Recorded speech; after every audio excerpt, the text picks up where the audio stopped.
नमस्कार। मैं आज गोपेश्वर में हूँ और मेरे साथ किसी परिचय के मोहताज तो नहीं है। एक अच्छे पूर्व कैबिनेट मंत्री, अच्छा रुतबा रखते हैं अपने चमोली ज़िले में। बद्रीनाथ विधानसभा के विधायक रहे हैं 2 बार। तो बैठे हैं आज राजेंद्र भंडारी जी के साथ है, तो उनसे पूछेंगे। सबसे पहले तो इनके 10 साल पहले के बारे में पूछते हैं, उसके बाद आगे बात होगी। नमस्कार भंडारी जी, बहुत बहुत स्वागत है आपका न्यूज़ चैनल। बहुत बहुत धन्यवाद है सर, पहले आपके 10 साल पहले के बारे में जानना चाह रहा हूँ। आप उस टाइम पे बीमार थे, आपने चुनाव प्रचार नहीं किया, बेड में ही थे आप। तो एक ऐसी लहर थी कि आप सीधे जीते और मंत्री बने। तो अभी पिछला वाला जो टर्न था, उस टाइम पे ऐसा क्या रहा है? पिछले वाले में लोग आपसे संतुष्ट नहीं रहे, या इस वाले में ऐसे क्या रहा है? मोदी जी की लहर ही वो ऐसी थी कि हर आदमी जीत गया, काम आपने किए भी हो तो तब भी आपको मौका नहीं मिला। क्या हुआ था उस टाइम? 2005-06 में मैं कहीं फिसल गया तो मेरी कमर में प्रॉब्लम आ गई, तो मैं अस्पतालों में ही घूमता रह गया। तब तक 2007 में चुनावों का डिक्लेरेशन हो गया, तो मैं हॉस्पिटलाइज ही था, भर्ती था हॉस्पिटल में। नॉमिनेशन में भी बड़ी मुश्किल से उठा के स्ट्रेचर में मुझको लाया, लेटे लेटे मैं अपना नामांकन कर पाया। और पूरा चुनाव मैं कहीं नहीं कर पाया। हमारी पत्नी रजनी भंडारी ने पूरी कंपेनिंग की और पूरा उन्हीं के तत्वाधान में 2007 का चुनाव लड़ा गया। बशर्ते मैं कांग्रेस का आदमी था, परंतु मुझे टिकट नहीं दिया, तो मैंने रिवोल्ट किया। तो मैं इंडिपेंडेंट खड़ा हो गया। इंडिपेंडेंट में हमारे लोगों ने, नंदप्रयाग विधानसभा की जनता ने बहुत प्यार दिया और मुझको विधायक बना दिया। मुझे विधायक बनाया तो खनूरी जी के नेतृत्व में सरकार बनाने का मौका लगा, तो हमने समर्थन दिया। उन्होंने हमको मंत्री बनाया, 5 साल मंत्री रहे। फिर मैं 5 साल बाद कांग्रेस में मेरी वापसी हो गई, क्योंकि मैं कांग्रेस कल्चर का ही आदमी था। नहीं, वापसी नहीं, आपने बीजेपी की तो आपने मेंबरशिप ली नहीं ना वहाँ भी। आप मंत्री रहे तो मेंबरशिप तो नहीं लिया। एज ए निर्दलीय इंडिपेंडेंट मेरा समर्थन था, और लोगों का भी समर्थन था, निर्दलीय में मेरा भी समर्थन था। तो मैं निर्दलीय छोड़ करके फिर कांग्रेस में वापस आ गए।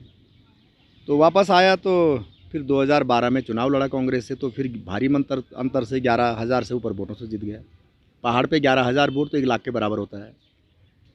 2017 में फिर चुनाव लड़ने का मौका लगा, तो मैं हार गया। मैं उस हार को किसी का दोष नहीं मानता हूँ, मेरी कमी, चाहे व्यवहार से लो, डेवलपमेंट से लो, चाहे लोगों तक न पहुँच पाया होगा, उनके आंसू न पहुँच पाया होगा, उनकी बात नहीं समझ पाया होगा। तो कहीं न कहीं मेरे अपने आप में कहीं न कहीं कमी रह गई, और उस कमी का मुझे खामियाजा भुगतना पड़ा।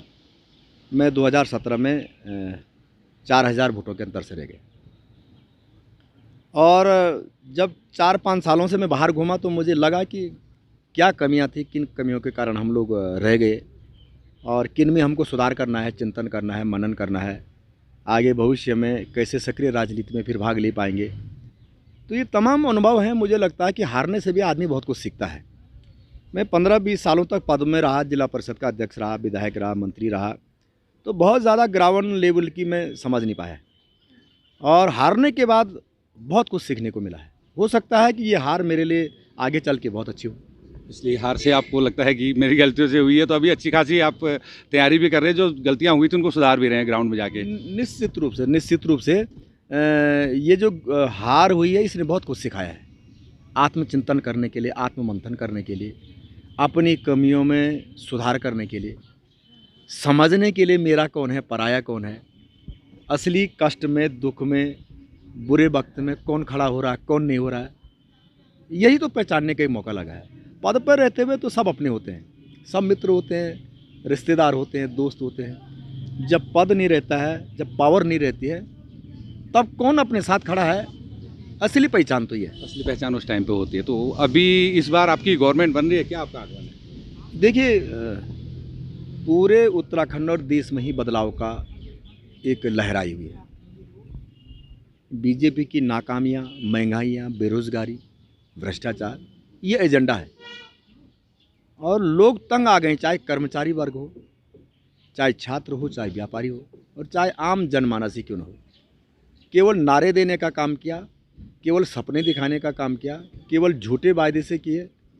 और पिछली बार जब माननीय प्रधानमंत्री जी उसी ग्राउंड में जहाँ कल वो आए, परेड ग्राउंड में, तो क्या क्या उन्होंने घोषणाएं की थी, केवल सपने दिखाए, डबल इंजन बनाओ और हम उत्तराखंड की कायाकल्प कर देंगे।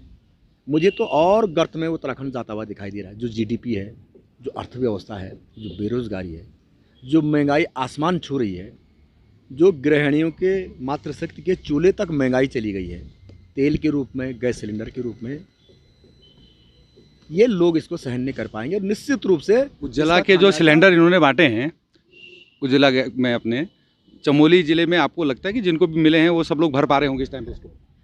पहले तो उज्ज्वला गैस इन्होंने जिनमें बांटे हैं, क्या सिलेंडर देने से आदमी की गरीबी दूर हो जाएगी? उसको भरेगा कौन? 1100 रुपये आपसे वही जानना चाह रहा हूँ, आप क्षेत्र का भ्रमण करते हैं, लोग उनको भर पा रहे में भी नहीं, 1100 रुपये का गैस का सिलेंडर, उनके उज्ज्वला का सिलेंडर सब घरों में पड़े हुए हैं। लोगों ने पिछले 1 साल 2 साल से वो सिलेंडर अभी तक भरे नहीं है।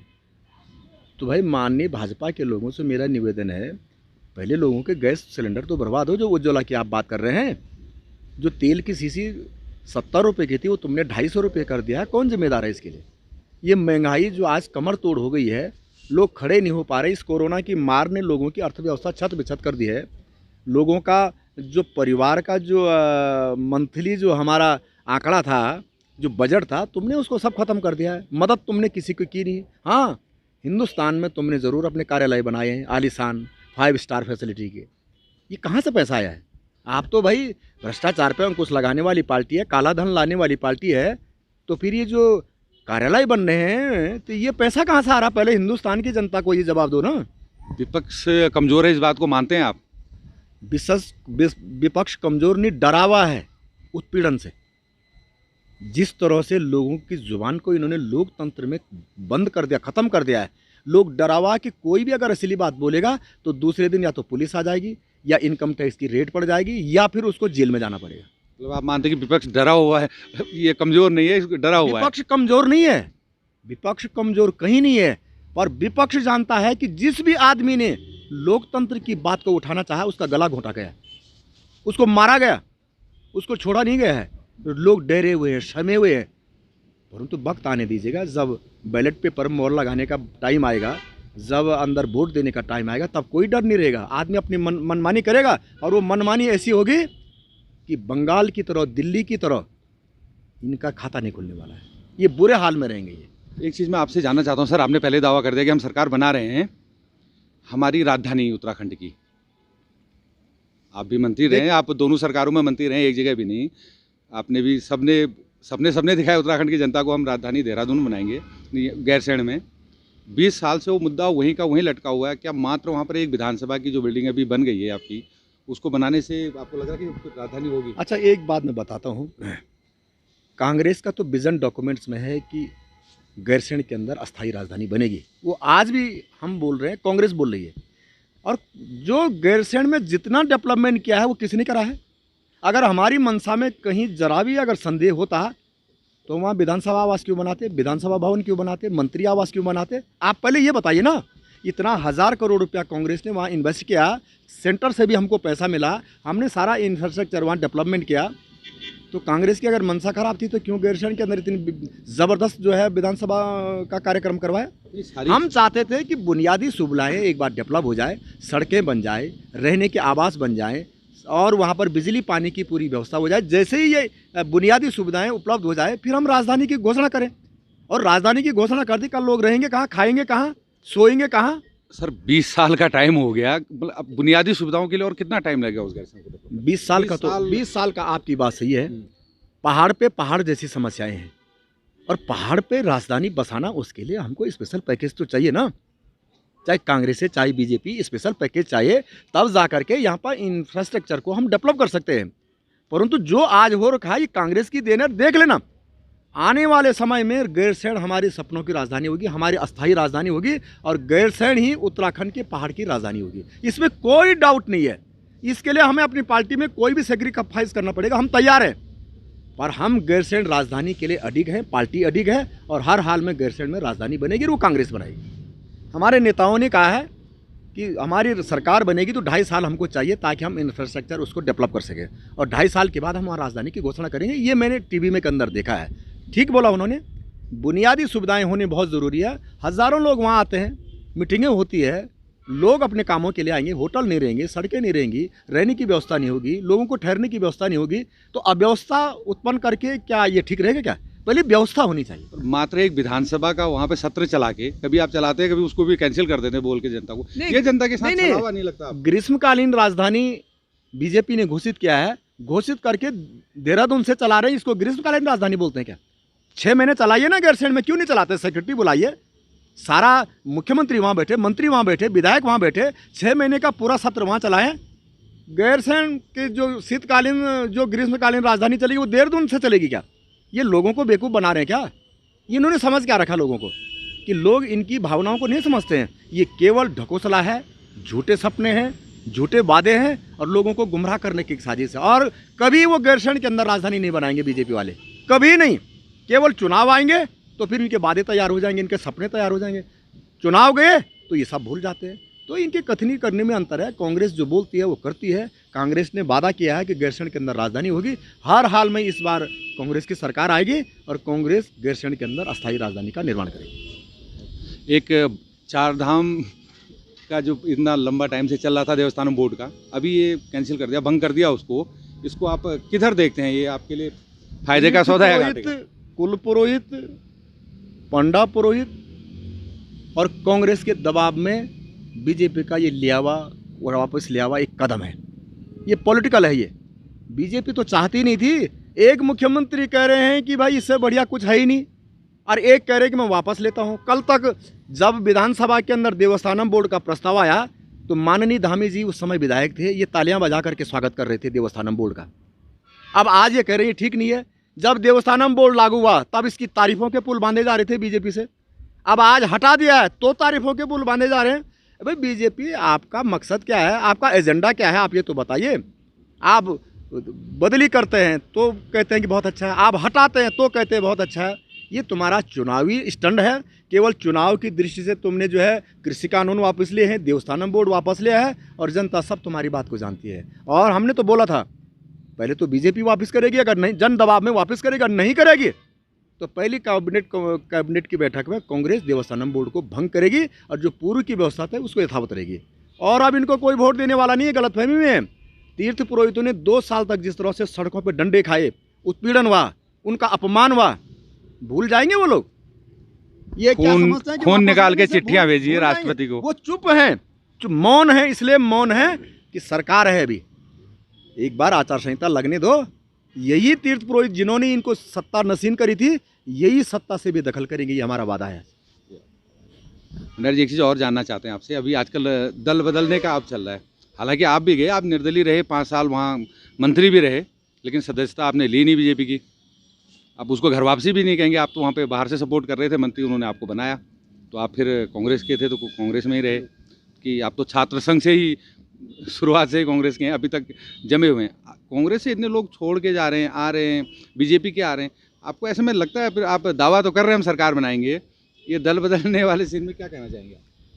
बंगाल में तो 2/3 कैबिनेट को बीजेपी ने अपने साथ मिला दिया था। क्या हुआ? बड़े बड़े कद्दावर नेताओं को बीजेपी ने टीएमसी से तोड़ करके अपने साथ बना दिया था। क्या हसर हुआ? यहाँ तो आप यशपाल आर्या जी को अपने साथ ले आए ना, उनको भी तो कद्दावरी नेता अपने मानते साथ नहीं लाए हैं, वो अपने घर वापस आए हैं। अपने घर वापस आए। अपने घर वापस आए हैं। वो बीजेपी के थे कब? वो बीजेपी के कभी रहे नहीं। माना उस समय गुमराह हो गए होंगे, माना उस समय उनकी कोई मजबूरियां रही होंगी, परंतु वो अपने घर वापस लौटे हैं। वो ऐसा नहीं है, वो कांग्रेस विचारधारा के आदमी है, कांग्रेस के कद्दावर नेताओं में से रहे हैं, कद्दावर नेता हैं वो, और वो अपने घर वापस आए हैं। पर मेरा कहने इसका भी ये फायदा मिलेगा आपको? सरकारें तोड़ने का, विधायकों को तोड़ने का काम बीजेपी ने शुरुआत की है, और अगर बीजेपी ने शुरुआत किया है तो इसका खामियाजा भी बीजेपी को भुगतना पड़ेगा। ये परिपाटी बीजेपी ने शुरू करी है। आपको उनका वापस आने का फायदा मिलेगा ऐसा लग रहा है आपको? निश्चित रूप से। यशपाल आर्य जी बहुत बड़े नेता हैं, हमारे बहुत बड़े चेहरे हैं, और उनके आने से ही संकेत हैं। प्रत्यक्षम किम प्रमाणम। जो हमारे यशपाल आर्य जी आए हैं, पूरे उत्तराखंड में उनकी स्वीकार्यता है। हर जिले में, हर विकासखंड में। उनकी विधानसभा ही उनका जबरदस्त विरोध कर रही है। उनके साथ कल ही वहाँ पे बहुत हुआ है, मारपीट का भी हुआ है, केस भी दर्ज हुए, उनकी विधानसभा ही विरोध कर रही है इसमें। देखिए, आप इस चीज़ का दावा विरोध कर तो रहे हैं। मेरा भी बहुत होता है, मेरा कहाँ स्वागत नहीं, होता है, मेरा भी एक बहुत विरोध होता है। आपका विरोध है, एक मंत्री थे आप उसके उसमें, विधायक के उसमें, उनका जो विरोध हो रहा है वो हो रहा है कि आप दल बदल रहे हैं, आप जो वहाँ जा रहे हैं जहाँ सरकार बन रही है, फ़ायदा उठा करके आप दूसरी तरफ आते हैं, फिर फ़ायदा उठाने अपने लिए। चुनिंदा मुट्ठी भर लोग होते हैं जो अपने स्वार्थ के कारण इस तरह के आरोप लगाते हैं, क्योंकि यशपाल आर्य जी के आने से जिन नेताओं को दिक्कतें पैदा हो रही होंगी, जिनके रास्ते अवरुद्ध हो रहे होंगे, जिन्हें चुनाव लड़ने का मौका नहीं लग रहे, ये सब उनकी साजिशें हैं। अदरवाइज यशपाल आर्य जी का तो कोई बाल भी बांका नहीं कर सकता, वो आज भी कांग्रेस के अंदर भारी बहुमत से जीतेंगे, ये हम आपको सच्चाई बता रहे हैं, जो सच्चाई है। अब ठीक है, छुट भैया लोगों को दिक्कतें होती है तो वो इस तरह का एजेंडा तय करते हैं, परंतु ये ग्राउंड लेवल की सच्चाई नहीं है। साजिश है ये, आप साजिश कहते है, हैं निसंदेह रूप से साजिश है, और हम यशपाल आर्य जी के साथ हैं, पूरी ताकत से उनके साथ हैं, कोई डाउट की बात नहीं, पूरी कांग्रेस उनके साथ है। जब जहां उनको हमारी ज़रूरत पड़ेगी हम सब उनके साथ खड़े। अमूमन ऐसा देखा गया है, कुंजवाल जी हैं, कुंजवाल जी कभी कोई बयान जारी नहीं करते, कुछ नहीं बोलते हैं, और जब कभी बोलते हैं तो फिर हलचल बहुत बड़ी होती है, क्योंकि आपको भी पता है बहुत बड़े कद के नेता हैं वो। तो उन्होंने बीच में दावा कर दिया था कि मेरे साथ भी 6 विधायक हैं, वो भी वापस आ रहे हैं, और आप लोगों के कई विधायकों ने और उन्हें भी दावा किया हाँ हैं, वो उनकी भी हो रही है वापसी अभी। देखिए, आचार संहिता लगते लगते बीजेपी में बहुत बड़ी बगावत होने वाली है, ये पूरी दुनिया जानती है, पूरा उत्तराखंड जानता है। अभी लोग सत्ता का मज़ा ले रहे हैं, लास्ट मोमेंट तक, एट ए लास्ट मोमेंट तक लोग सत्ता को छोड़ना नहीं चाहते हैं, और जैसे ही आचार संहिता लगेगी भगदड़ मचेगी, भगदड़। मैं समझता हूँ बीजेपी को अपने कोर के लोगों को बचाना मुश्किल हो जाएगा, और बड़ी संख्या में कांग्रेस में ज्वाइनिंग हो रही है, ये सत्य बात है, और कांग्रेस में लोग लौटेंगे, क्योंकि सत्ता और जो लोकतंत्र का असली रूप है वो कांग्रेस है। कांग्रेस में बोलने की छूट है, अपनी बात रखने की छूट है, कांग्रेस में बदले की भावना से कोई काम नहीं होता है, कांग्रेस में हर वर्ग के लोगों को समानता होती है, सब लोगों को मौका मिलता है, हिंदू मुस्लिम सिख ईसाई। परंतु बीजेपी जो है राजतंत्र की पार्टी है, वो लोकतंत्र में विश्वास नहीं करती है, तो फिर लोगों का बिल्कुल वहाँ से मन भर गया है बीजेपी से। लोगों ने देख लिया, कल आपने उदाहरण देख लिया परेड ग्राउंड में, माननीय प्रधानमंत्री जी भाषण कर रहे हैं, 2/3 लोग जो है छोड़ के चले गए, सारी कुर्सियां खाली पड़ी हुई है, तो इसका मतलब मोदी जी का मैजिक ही समाप्त हो गया है। लोगों ने जो है कह दिया है कि माननीय प्रधानमंत्री जी आप नहीं चलेगा, जो पिछली बार आपने परेड ग्राउंड में जो जुमले फेंके थे आप उनको दोबारा लोग नहीं मानने वाले हैं। को नहीं मानने वाले हैं। तो एक कोई ऐसा काम भंडारी जी आपको लगता है कि जो वर्तमान विधायक जी ने किया है इस क्षेत्र में, कोई भी 5 साल में ऐसा काम जिसको आप भी चाहते हैं, कोई काम ऐसा बढ़ाया, उन्होंने कोई किया ऐसा काम? वर्तमान विधायक जी ने बहुत काम किए हैं, फूट डालो राज किया है, और अपने जो पार्टी के कार्यकर्ता थे उनको सरकार के मुख्यमंत्री की राहत को से अपने पार्टी के लोगों को जो है आर्थिक सहायता बांटे, न गरीब को मिला, न बेसहारा को मिला, न ज़रूरतमंद को मिला, परंतु इनके पार्टी के लोगों को जरूर मुख्यमंत्री राहत को उसको जो है सरकार के पैसे को इनकी पार्टी के लोगों पर खर्च करने के लिए ज़रूर दिया जा रहा है। बाकी डेवलपमेंट के नाम पर बताइए ना, जो मैंने किया था, जो कांग्रेस ने किया था, उसके अलावा बताए 5 सालों में इनकी उपलब्धि क्या है। कोई पॉलिटेक्निक खोला, कोई इंजीनियरिंग कॉलेज खोला, कोई NIT खोला, कोई IMM खोला, कोई मेडिकल कॉलेज खोला, क्या सौगात दी है इन्होंने जनपद चमोली को? बताइए ना ज़रा, अपनी विधानसभा में बताइए ना, इन्होंने क्या क्या काम किए हैं यहाँ। ये केवल सत्ता की ताकत के बल पे लोगों को डराना चाहते हैं, धमकाना चाहते हैं, जांचें करवाना चाहते हैं, परंतु इनका समय चला गया। ये डूबता हुआ जहाज है बीजेपी, और इस जहाज पे कोई सवार होना नहीं चाहता। जवाब तो अगर मांगा जाएगा तो अभी तो ये विधानसभा का नहीं होगा, बद्रीनाथ का, पूरा चमोली जनपद का होगा, क्योंकि विधायक तो चारों ही नहीं थे। मैंने बोला ना, पूरे जनपद चमोली में आज जो मायूसी है, लोगों को लग रहा है कि हमने कितनी बड़ी गलती की कांग्रेस के नुमाइंदों को हरा करके। कांग्रेस तो एक प्रतीक है डेवलपमेंट का, विकास का एक नाम है कांग्रेस, जिसने सुई से लेकर के सबल तक काम किए हैं, जिसने प्राइमरी से लेकर के डिग्री कॉलेज और मेडिकल कॉलेज तक खोले हैं। ये इन्होंने क्या किया है? बीजेपी अपनी उपलब्धि बताए ना, एक उपलब्धि बता दे, वो यही जनपद चमोली में बता दे कि हमने जनपद चमोली, मैंने तो, हमारी कांग्रेस ने तो जोशीमठ को OBC घोषित किया, इन्होंने क्या किया? इनकी केंद्र में सरकार है तो जोशीमठ को 27% OBC की परिधि में क्यों नहीं ला रही है? अगर ये काम करने वाले लोग हैं तो जोशीमठ स्टेट से OBC में घोषित है, लाभ मिल रहा है, तो केंद्र सरकार का 27% का रिजर्वेशन OBC में क्यों नहीं दे रहे? कब देंगे? इन्होंने जो है 4 धाम यात्रा जो है सारी दुनिया में, बाला साहब खुले हुए हैं, तिरुपति साहब खुले हुए हैं, सब जगह खुले हुए हैं, 4 धाम यात्रा को क्यों बंद किया इन्होंने? कोरोना क्या सिर्फ बद्रीनाथ केदारनाथ ही में हो रहा है, और जगह नहीं हो रहा क्या? या तीर्थ पुरोहितों का विरोध क्या उनको सताने के लिए जानबूझ के किया हो गया अरे कदम था भाई, क्या? जब सरकार के लोग और सरकार में बैठे हुए मंत्री और माननीय मुख्यमंत्री जी कह रहे हैं कि जो भी देवस्थानम बोर्ड का विरोध कर रहा है वो कांग्रेस का आदमी है, तो इनकी मानसिकता तो इसी से झलकती है। जो विरोध करेगा वो कांग्रेस का हो गया। अरे भाई, लोकतंत्र में अपनी सरकार का भी विरोध होता है गलत नीतियों के लिए, और करना पड़ता है जब जब मौके मिलते हैं। तो फिर तो इन्होंने तो सब पे लेबल लगा दिया कि जो हमारे खिलाफ आवाज़ उठाएगा वो कांग्रेस का हो जाएगा। इन्होंने खुद ही बना दिया है। तो आज उन तो तीर्थ पुरोहितों के आगे पीछे क्यों समर्पण कर रहे हैं? क्यों तीर्थ पुरोहितों की आज जरूरत पड़ गई? जिन तीर्थ पुरोहितों को इन्होंने कहा कि ये बीजेपी के हैं, तो वो आज तुमको माफ़ कर देंगे क्या? आज उनके गले में पट्टा डाल रहे हैं, उनको फूल माला पहना रहे हैं, उनको कह रहे हैं आइए बैठिए, तो वो अपने अपमान को भूल जाएंगे क्या? जिन लोगों ने मंदिरों में पूजा करनी थी, आशीर्वाद देना था, वो 2 साल तक सड़कों पे नारेबाजी करते रहे, उनका उत्पीड़न होता रहा, वो डंडे लाठी खाते रहे हैं, उन पे इस तरह के आरोप लगाते रहे। अरे हमारी आदि शंकराचार्य ने कोई परंपरा बना रखी है, आदि अनादिकाल से ये परंपराएं चल रही है। तुम हमारे हक हकूक़ों को, हमारी परंपराओं को क्यों तोड़ना चाहते हैं?